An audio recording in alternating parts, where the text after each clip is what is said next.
All right, so because you haven't had a tablet press before, I thought I would do a series of videos, 5 or 6 here, describing how to run it, what to do when you get it, that kind of thing.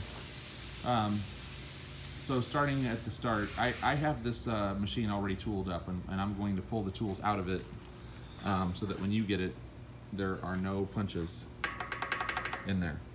And the reason for that is when you get it, you won't know. It's a 3-phase motor, and you won't know what direction that it's spinning, and you can break the machine if you turn it backwards when it's tooled up. If it's not tooled up, it'll spin either direction just fine. If it does have tooling in there, it cannot go backwards, and I'll explain why. So the Stokes and Manistee, they sort of disagreed on this. Stokes just left their punches free floating. So if you look under here, there is nothing stopping this punch from going up, the lower punches from going up and down. Just a little bit of friction from the lubrication that's in there. And so you can see where the head kind of sticks up though.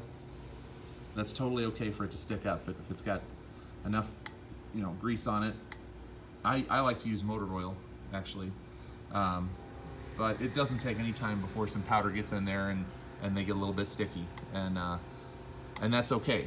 In fact, it's so okay that the Manistee over here, what they did,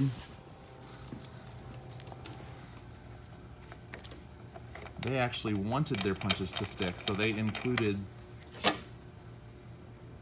some keepers right here, and I'll have to get you some. There's some phenolic rods that go in there, and the pressure from this spring holds the punches. The reason for that is that you get a more consistent weight if the punches aren't bouncing all around on these cams. It comes flying up the cam. This pull down cam pulls it down, and you want it to be consistent all the way across. So if it's going to drop down, it needs to drop down. But if some of them are sticking and some of them aren't, that's a problem. So the way that Manistee dealt with that is they just put the springs there, and then they all stick. That's important because when the machine is going in one direction, the cams are designed to pull it down. They're designed to eject here and then pull it down so it gets new powder under there. And if you go to spin it backwards, what can happen is, let's say a punch sticks up. When it goes to spin backwards, it crashes into the cam. And so, as long as there's tools in there and you haven't wired it before and you don't know what direction it's going to go, you can't put power to the machine.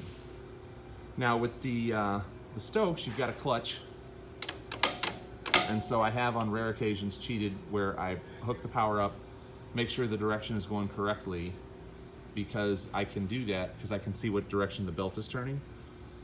Whereas the Manistee, there is no clutch, so as soon as you hit go, it is going to get started. So you can't have tooling in the machine at all.